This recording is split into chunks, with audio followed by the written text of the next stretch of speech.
¿Qué simboliza el que los discípulos estén fuera de la casa en la que se reunían y en labores de pesca? ¿Qué significa la presencia del Señor en esas labores de pesca de los discípulos? ¿Con qué intención el Señor preguntó a sus discípulos si tenían algo de comer? ¿Qué significa que el discípulo Pedro se echara al mar? Después de esto, Jesús se manifestó otra vez a sus discípulos junto al mar de Tiberias, y se manifestó de esta manera. Estaban juntos Simón Pedro, Tomás llamado el Dídimo, Natanael el de Caná de Galilea, los hijos de Zebedeo y otros 2 de sus discípulos. Simón Pedro les dijo: voy a pescar. Ellos le dijeron: vamos nosotros también contigo. Fueron y entraron en una barca, y aquella noche no pescaron nada. Cuando ya iba amaneciendo, se presentó Jesús en la playa, mas los discípulos no sabían que era Jesús. Y les dijo: hijitos, ¿tenéis algo de comer? Le respondieron: no. Él les dijo: echad la red a la derecha de la barca y hallaréis. Entonces la echaron, y ya no la podían sacar por la gran cantidad de peces. Entonces aquel discípulo a quien Jesús amaba dijo a Pedro: es el Señor. Simón Pedro, cuando oyó que era el Señor, se ciñó la ropa porque se había despojado de ella y se echó al mar. Y los otros discípulos vinieron con la barca arrastrando la red de peces, pues no distaban de tierra sino como 200 codos. Echad la red a la derecha. Estudio del Evangelio del apóstol Juan. Después. Algunas versiones dicen algún tiempo después. Las apariciones del Señor Jesús relatadas en el capítulo 20 se dieron en Jerusalén, pero en este capítulo el apóstol Juan dice que sucedió en una ribera del mar de Galilea. El Señor Jesús, antes de su muerte, había previsto la reunión con sus discípulos en Galilea, y después de resucitar envió a decir lo mismo. El apócrifo Evangelio de Pedro dice que los discípulos se fueron a Galilea el último día de las fiestas de Pascua, es decir, después de la aparición de Jesús a Tomás. Y los evangelios sinópticos indican que fue en Galilea donde el Señor Jesús dio a los apóstoles la comisión de predicar, bautizar y enseñar. Pero estuvieron en Galilea menos de 40 días, porque en Hechos capítulo 1 los apóstoles y otros más de 100 discípulos estaban en Jerusalén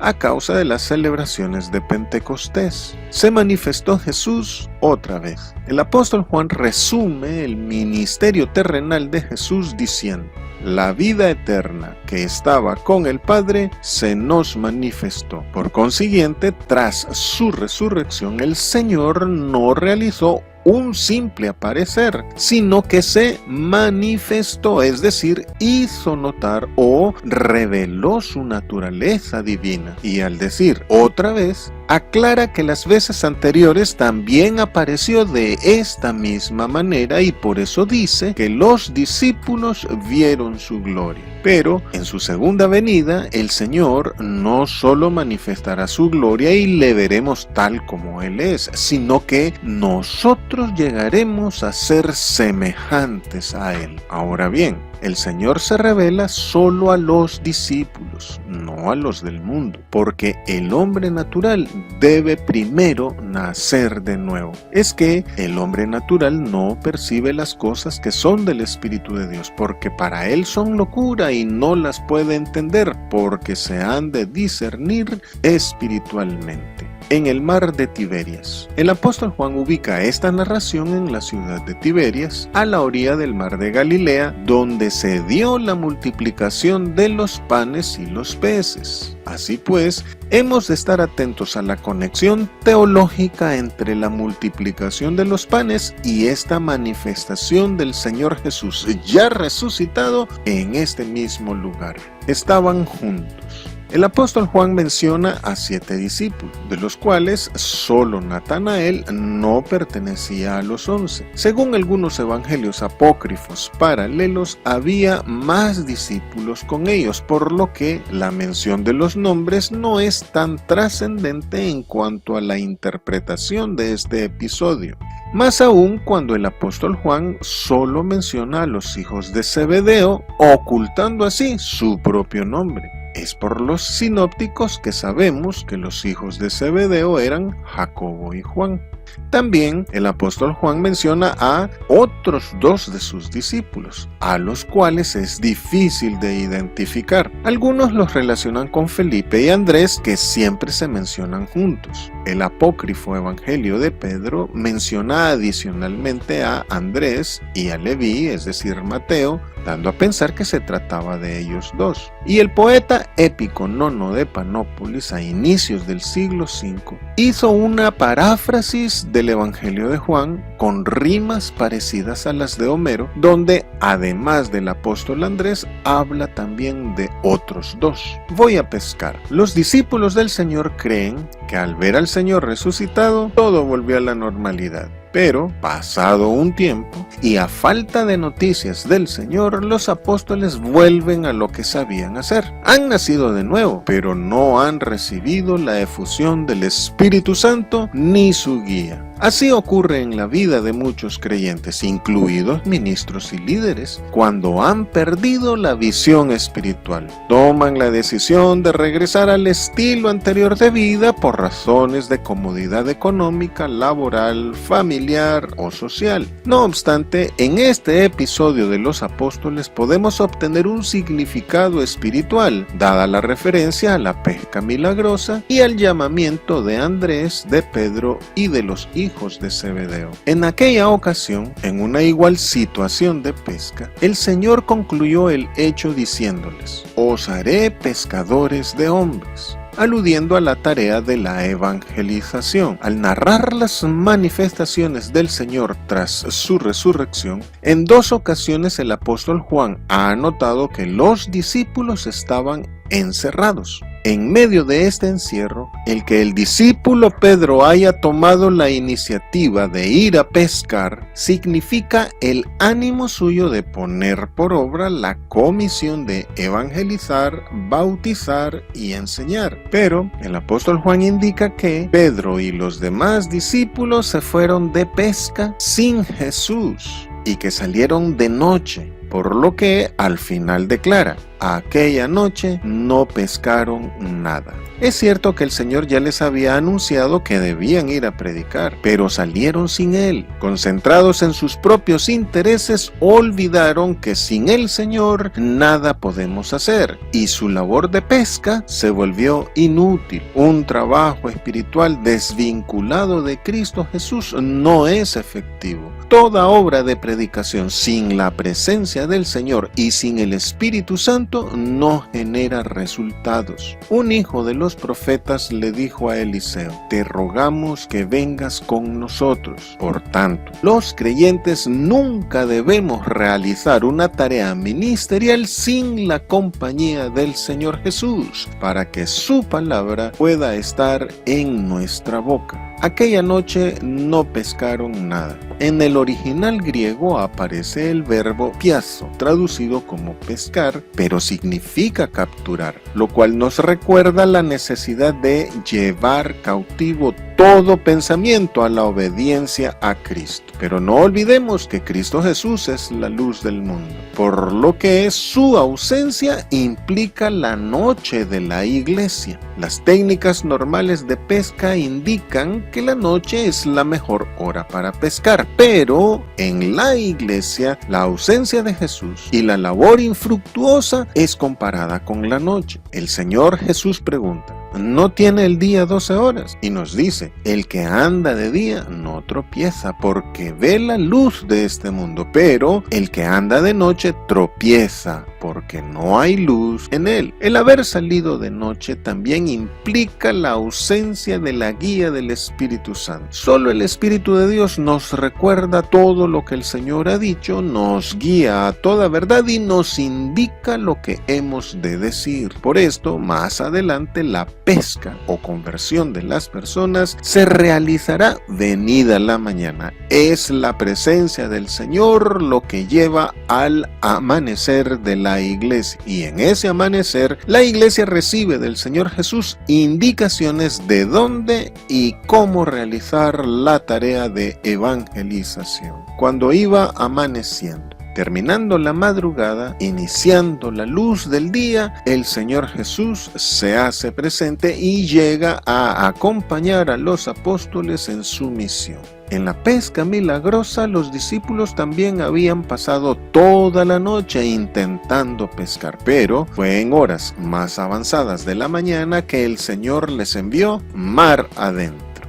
Se puso a la ribera. En el relato de la pesca milagrosa, el Señor Jesús iba en la barca. Aquí el Señor resucitado ya no entra en el mar, símbolo del mundo. Esta diferencia enfatiza la distinción en la misma persona entre el Jesús histórico y el Cristo resucitado, el Cristo de la fe. Así es también de obvio el cambio de una persona sin Cristo y luego con el Señor Jesús, ya siendo nueva criatura. Cristo Jesús estaba en la ribera, en tierra firme, para recibir del convulsionado mundo, figurado en el inestable mar, a todo el que es capturado por la predicación. Al igual que el profeta Jonás, todos somos enviados al mar de gentes para que toda la obra en el mundo la realice el Señor Jesús a través de nosotros. Como dice el salmista, el ministerio de la iglesia consiste en llevar la semilla y volver con las gavillas. Y tras cada regreso,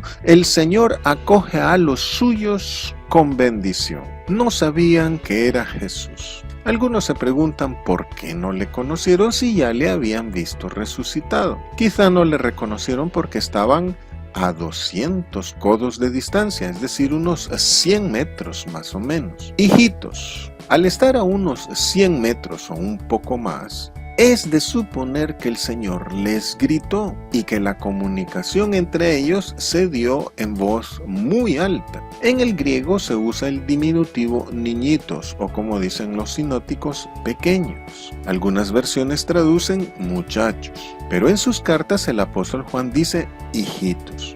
¿Tenéis algo de comer? En el original griego la pregunta del Señor es negativa. ¿No tenéis algo de comer? Pero en griego, tener se dice esgeo, que significa tomar, coger, agarrar. Por lo que el sentido de la pregunta es, ¿no han agarrado algo de comer? Como ya sabemos, toda pregunta negativa busca una respuesta negativa. Así que la pregunta del Señor Jesús es retórica. Por otro lado, la frase algo de comer en griego se dice prosfagion y se refiere a cualquier alimento que se comía con pan, el cual frecuentemente era pescado. Por esto, en el original griego ambos elementos, pan y pescado, van implícitos en ese algo de comer. La pregunta completa es entonces, ¿no han agarrado algo de pan o pescado para comer? Esta pregunta no es dicha en el relato de la pesca milagrosa, pero el evangelista Lucas relata que tras su resurrección el Señor se apareció a sus discípulos y les preguntó, ¿tenéis aquí algo de comer?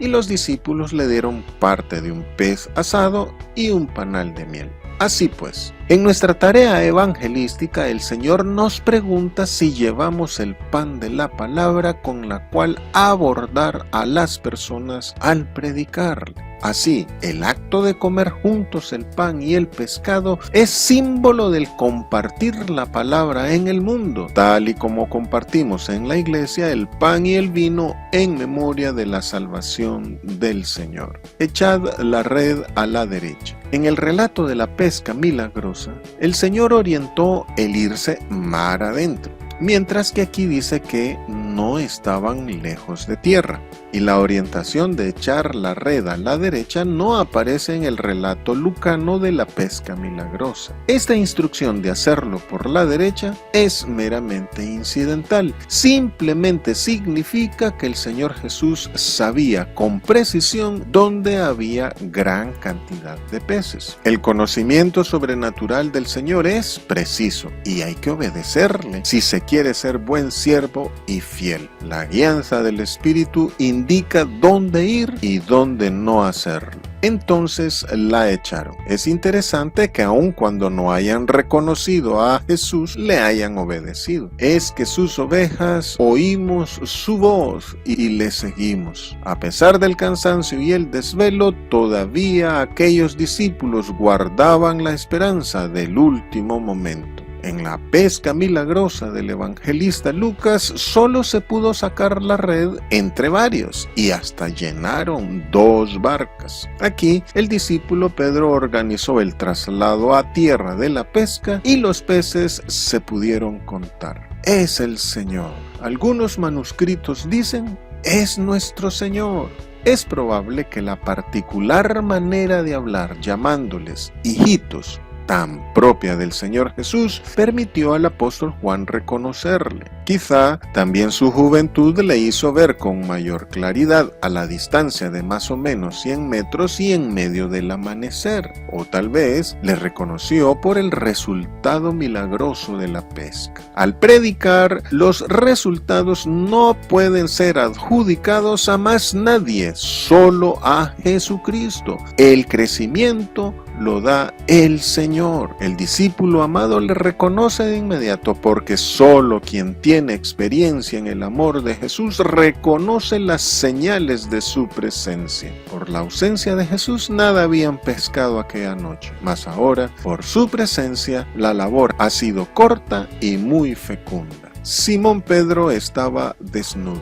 Al llamarlo por su nombre y por su apodo, el apóstol Juan señala la condición del apóstol Pedro a estas alturas. El contraste entre Simón, que en hebreo significa escuchar, y Pedro, que en griego significa piedra, indica la resistencia suya al cambio que le señala Jesús. Pero el discípulo Pedro pronto cambiará de actitud. Quizá por comodidad el discípulo Pedro estaba faenando en ropa interior o bien con ropas ligeras, por lo que por respeto al Señor se vistió. Su desnudez simboliza que él estaba desprovisto de la disposición al servicio, a la entrega, a darse a sí mismo por y para los demás. Pero al oír que era el Señor, se ciñó la ropa, tal y como el Señor Jesús se ciñó en señal de servicio al lavarle los pies. Todo liderazgo falto de amor no es fecundo. Pedro aún no había entendido la razón de la muerte del Mesías en la cruz. Todavía no se sentía identificado con Jesús en el sacrificio. Se echó al mar. No se entiende exactamente por qué se tiró al mar. Quizá no podía cambiarse sin echarse al agua para taparse. O creyó que nadando llegaría más rápido ante el Señor. Pero, por su parte, los otros discípulos vinieron con el barco.